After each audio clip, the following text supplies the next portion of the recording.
সাহাবী বলে কথা, ডাইরেক্ট তো কারু কাছে খাবার চাইতে পারছেন না, একটা লজ্জার বিষয়, তাই না? ওই জন্য হযরত আবু হুরায়রা মনে মনে ভাবছেন, এক কাজ করা যাক, যে লোক আসবে রাস্তা দিয়ে আমি তাকে কোরআনের একটা আয়াত সম্পর্কে জিজ্ঞাসা করব। একটা ক্ষুধার্ত মানুষের চোখ মুখ দেখলে বোঝা যায় না? যায় কি যায় না? যায়। হযরত আবু হুরায়রা রাস্তাতে বসে আছেন, আর ওই রাস্তা দিয়ে হেঁটে হেঁটে আসছেন কি না হযরতে আবু বকর সিদ্দিক রাদিয়াল্লাহু তাআলা আনহু। হযরত আবু হুরায়রা বলেন, ভাই আবু বকর, তোমার কি কোরআনের এই আয়াতটা জানা আছে?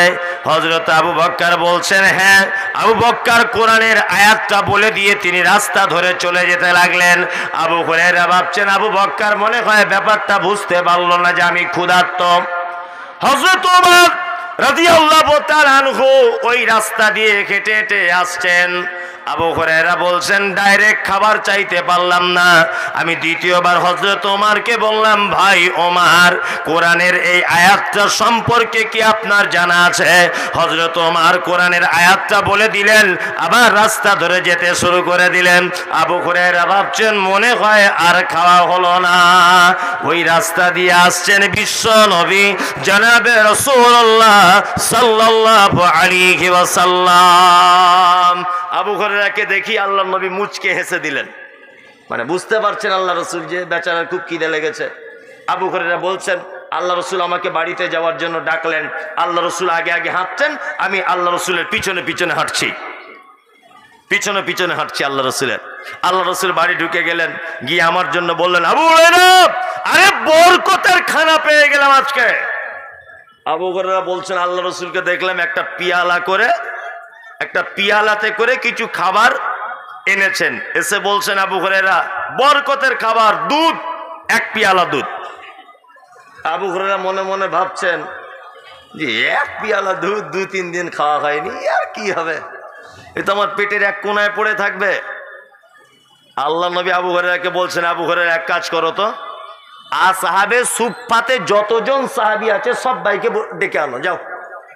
আবু হুরায়রা তো মাথা তখন খারাপ যে এক পিয়ালা দুধ আমি একা, আল্লাহ রসুল পান করবেন, ওনার আহল পরিবার পান করবেন, আবার আমাকে বলছে আসহাবে সুফফার সব সাহাবীদেরকে ডেকে আনো, এ কেমন কথা?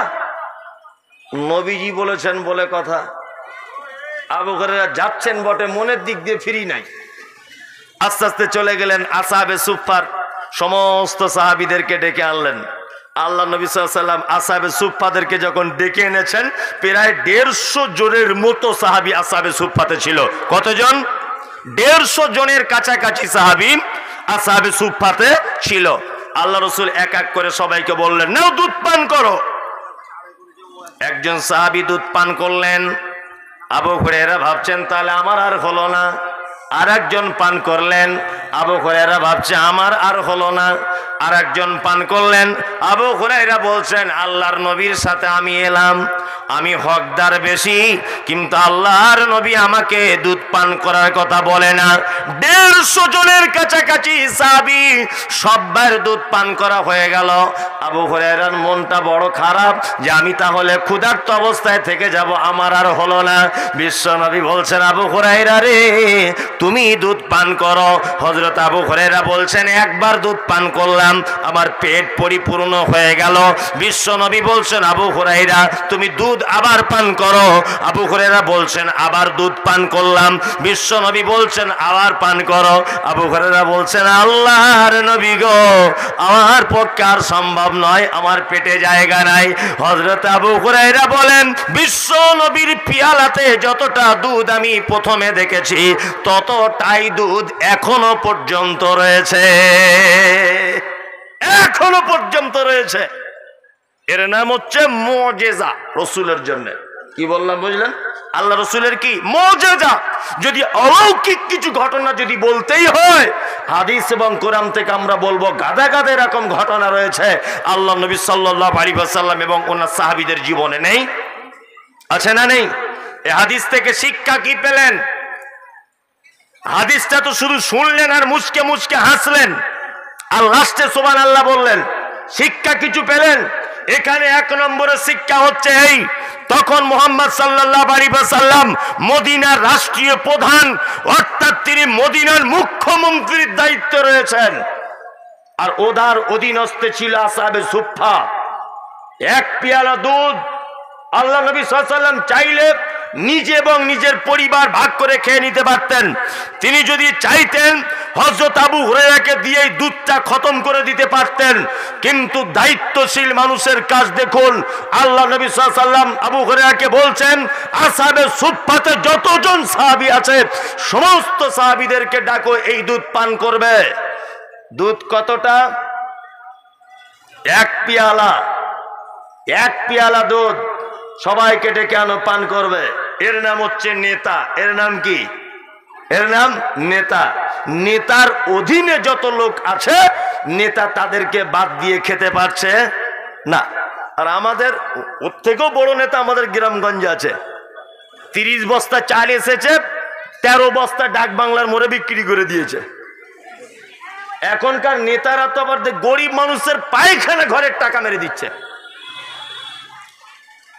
আপনাদের দিকে নয় অবশ্য, আমাদের এদিকে করছে। না না আমি বলবো না, বললে মারবে। ওই ভুল কাজ আমি করি। সরকার ঘর দিয়েছে, তা ও বলছে 10,000 টাকা লাগবে, না তো তোমার নাম কেটে অন্যজনকে দিয়ে দিব। এ দেখছে গরিব মানুষ বেচারা দিতেই হবে, না 10,000 টাকা দিয়ে দিয়েছে। করছে কি করছে না? একটা বাচ্চা ছেলের আধার কার্ড করে দিবে, বলছে 300 টাকা লাগবে, অথচ সরকারি কোনো টাকারে নেই। 100 দিনের যখন কাজ হয়েছে সারা পশ্চিম বাংলাতে দেখলে দেখা যাবে যে কত টাকা যে মরা মানুষের জব কার্ডে ঢুকেছে তা আল্লাহ ছাড়া কেউ জানে না। কি বললাম বুঝলেন? মানুষটা নেই, বেঁচে নেই, তার অ্যাকাউন্টে টাকা ঢুকে গেছে। নমিনি করা ছিল তার বইয়ের নামে, তার বউকে দিয়ে টাকা তুলিয়েছে 12,000, পার্টি নিয়েছে 8,000, ওকে দিয়েছে 4,000। যে তোর স্বামী নেই, ফালতু বসে আছিস, তুই 4,000 আর 8,000 আমরা মেরে লি। করছে কি করছে না? আল্লাহু আকবার। কালকে দেখেছিলাম আন্ডার প্যান্ট পরে ঘুরতো, কেউ চিনতো না ওকে। আর আজকে কি একটা পার্টির নেতার পদে এসেছে, ভুঁড়ি মোটা হয়ে এইরকম এরকম করে চলছে, আর বুলেট গাড়ি চেপে ঘুরছে। ওই টাকা কি তোমার বাপের গাছ আছে লাগানো? মানুষ বুঝে না টাকা কোথা থেকে আসে? হ্যাঁ, মানুষ জানে না। সারা পৃথিবীতে আমি আজকে দায়িত্বহীন ভাষাতে বলছি, কোন মানুষকে নেতা বলে ডাকা যাবে না। নেতা হচ্ছে সেই যে তার নীতি কথার উপরে অটুট হয়ে দাঁড়িয়ে থাকতে পারে, এই হচ্ছে নেতা। পৃথিবীতে একজন মাত্র নেতা হয়েছিলেন, একজন মাত্র নেতা এসেছিলেন, না তার বিকল্প আছে, না তার অনুপস্থিতিতে কোনো নেতার জন্ম হবে। তিনি হচ্ছেন মুহাম্মদুর রাসূলুল্লাহ সাল্লাল্লাহু আলাইহি ওয়াসাল্লাম। নেতার চরিত্রে দেখুন, এক পেয়ালা দুধ আসহাবে সুফফার গরিব সাহাবীদেরকে নিয়ে ভাগ বিলি বন্টন করে খাচ্ছেন। শিক্ষা গ্রহণ হয় না? দ্বিতীয় শিক্ষা গ্রহণ করে নেন। আবু হুরায়রা রাদিয়াল্লাহু তাআলা আনহুকে আল্লাহ নবী যখন বললেন, আবু হুরায়রা তুমি যাও আসহাবে সুফফার সমস্ত সাহাবীদেরকে ডেকে আনো, আবু হুরায়রা একবারও এই কথাটা নাকচ করে দিতে পারলেন না। কারণ নিজের পেটে খিদা আছে, হেঁটে যাওয়াটাই এখন বিপদ। তারপরও নবী বলেছেন মানে যেতেই হবে। এর নাম হচ্ছে আনুগত্য। এর নাম কি? আনুগত্য। তার মানে প্রত্যেক ব্যাপারে আনুগত্য করতে হবে কাকে? মুহাম্মদ সাল্লাল্লাহু আলাইহি ওয়াসাল্লামকে। ওকে বলা হচ্ছে এটা আল্লাহর নবী বলেনি, ও বলছে আবু হানিফা বলেছে। ওকে বলছে এটা আল্লাহর নবীর থেকে প্রমাণ নেই, ও বলছে এটা আমার আলা হযরত বলেছে। আশ্চর্য ব্যাপার। দানায় ভর্তি, তাও তার নাম বেদানা। বুঝলেন?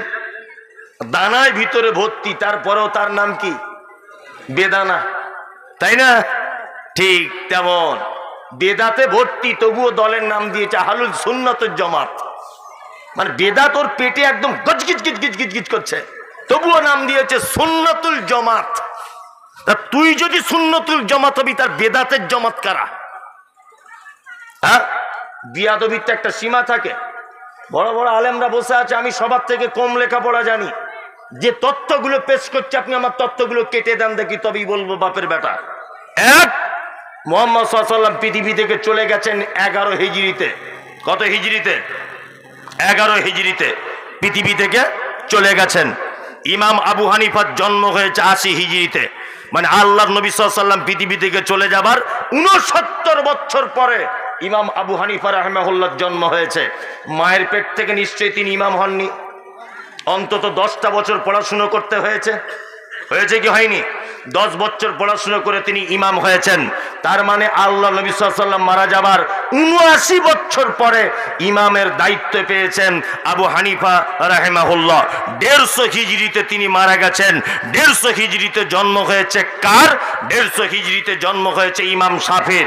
এইরকম ভাবে ৩০০ হিজরির ভিতরে ইমাম মালিক, ইমাম আহমদ বিন হাম্বল, ইমাম বুখারী, ইমাম ইবনে তাইমিয়া, ইমাম তিরমিজি, সমস্ত আইম্মায়ে কেরাম ৩০০ হিজরির ভিতরে গুজরে গেছে। একজন ইমাম, একজন বড় বড় মুহাদ্দিস কেউ বেঁচে ছিল না। ৩০০ হিজরির ভিতরে সব পৃথিবী থেকে বিদায় হয়েছে। ৩০০ হিজরি পর্যন্ত, তখনও পর্যন্ত কোনো মাযহাব ছিল না, তখনও পর্যন্ত মুসলিমদের ভিতরে কোনো পন্থী ছিল না। তারও ১৫০ বছর পরে মাযহাবের জন্ম হয়েছে। তার মানে মুহাম্মদ সাল্লাল্লাহু আলাইহি ওয়াসাল্লাম পৃথিবী থেকে চলে যাবার ৪৫০ বছর পরে মাযহাবের জন্ম। মুহাম্মদ সাল্লাল্লাহু আলাইহি ওয়াসাল্লাম পৃথিবী থেকে চলে যাবার ৪৫০ বছর পরে শবে বরাতের জন্ম। মুহাম্মদ সাল্লাল্লাহু আলাইহি ওয়াসাল্লাম পৃথিবী থেকে চলে যাবার ৪৫০ বছর পরে ইয়া নবী সালাম আলাইকার জন্ম। আল্লাহ নবী সাল্লাল্লাহু আলাইহি ওয়াসাল্লাম পৃথিবী থেকে চলে যাবার ৪৫০ বছর পরে নবী দিবসের জন্ম হয়েছে। আল্লাহ নবী সাল্লাল্লাহু আলাইহি ওয়াসাল্লাম মারা যাবার ৪৫০ বছর পরে দাঁড়িয়ে দাঁড়িয়ে কিয়াম করা চালু হয়েছে। তার আগে এসব কিছু ছিল না। ওকে যখনই বলতে যাচ্ছি তখনই বলছি ইমাম আবু হানিফা বলেছে। ইমাম আবু হানিফা বললে কি হবে? আল্লাহ তাআলা পবিত্র আল কোরআনে বলছেন, ওমা আতাকুমুর রাসূল ফাখুযুহু ওমা নাহাকুম আনহু ফান্তাহু। আমার নবী যেটা দেয় সেটা গ্রহণ করো, আমার নবী যেটা নিষেধ করে সেটা কে ছেড়ে দাও। একটা কথা আপনাদেরকে বলি শুনুন। কোন এক জায়গাতে জানাজা পড়াতে গেছি, জানাজা পড়াতে গেছি, কি ছেড়ে দিব নাকি? কোন এক জায়গাতে জানাজা পড়তে গেছি। তা জানাজার মাটি দেবার সময় একজন চাচা বলছে, সবাই দোয়া বলুন, মিনহা খালাকনাকুম ওয়া ফিহা নুঈদুকুম ওয়া মিনহা নুখরিজুকুম তারাতান উখরা। তা আমি তখন ওই চাচার কথা ওভারটেক করে বলে দিয়েছি, কেউ এই দোয়াটি না বলে বিসমিল্লাহ বলে মাটি দেবেন, এটাই উত্তম। চাচা তখন আমাকে বলছে, তুমি কত বড় হুজুর হে? ওই চাচা, তোমাকে তো দেখে মনে হচ্ছে তুমি দাড়ি টাড়ি চাচা লোক, তুমি কিছু বুঝো না। আমাকে বলছে, কিছু বুঝি না বুঝি, আমি স্কুল মাস্টার, তুমি জানো? তুমি স্কুল মাস্টার, তুমি স্কুল সম্পর্কে বুঝবে, তুমি কেন হাদিস কোরআন বুঝতে এলে? তুমি স্কুলের ব্যাপার বুঝবে। তখন বলছে, মিনহা খালাকনাকুম, কোরআনের আয়াত, বললে অসুবিধা কি? বললে অসুবিধা কি? তাই বললাম, বললে মারাত্মক অসুবিধা আছে। যে কেন? আমি যে তাহলে কোরআনে আছে মানেই সব জায়গায় বলতে হবে? বলছে হ্যাঁ। তাহলে বলুন তো দেখি, কোরআনে ফেরাউনের নামটা আছে না নেই? বলছে হ্যাঁ, ফেরাউনের নাম আছে। তাহলে আপনার এবার একটা বেটা হলে নাম রাখবেন ফেরাউন। বলছে আস্তাগফিরুল্লাহ। কেন চাচা আস্তাগফিরুল্লাহ কেন? কোরআনে আবুল আহাবের নাম আছে, আবুল আহাবটা তোমার বেটার নাম রাখো। বলছে না না, এইসব নাম রাখা যায় নাকি? তাহলে এইগুলো যখন রাখা না যায়, তাহলে এক কাজ করো, নামাজ পড়ো 5 ওয়াক্ত। বলছে হ্যাঁ পড়ি। আর তাহলে রুকুতে গিয়ে কি বলো? সুবহান রাব্বিয়াল আযীম। বাহ চাচা, তুমি তো ভালো দোয়া জানো। তো এক কাজ করো, রুকুতে সুবহান রাব্বিয়াল আযীম না বলে ইন্না আতাইনাকাল কাউসার ফাসাল্লি লিরাব্বিকা ওয়ানহার ইন্না শানিয়াকা হুয়াল আবতার, এই দোয়াটা, এই সূরাটা তেলাওয়াত করবে। বলছে না, তা কেমন করে হয়? তা কেমন করে হয়? আমি বললাম কেন? সুবহান রাব্বিয়াল আযীমের থেকে একটা কোরআনের সূরা বলে দিচ্ছি, আপনার হবে না? বলছে না, যেখানে যেটা সেটা বলাই ভালো। তাহলে তো তুমি তো ভালোই বুঝেছো।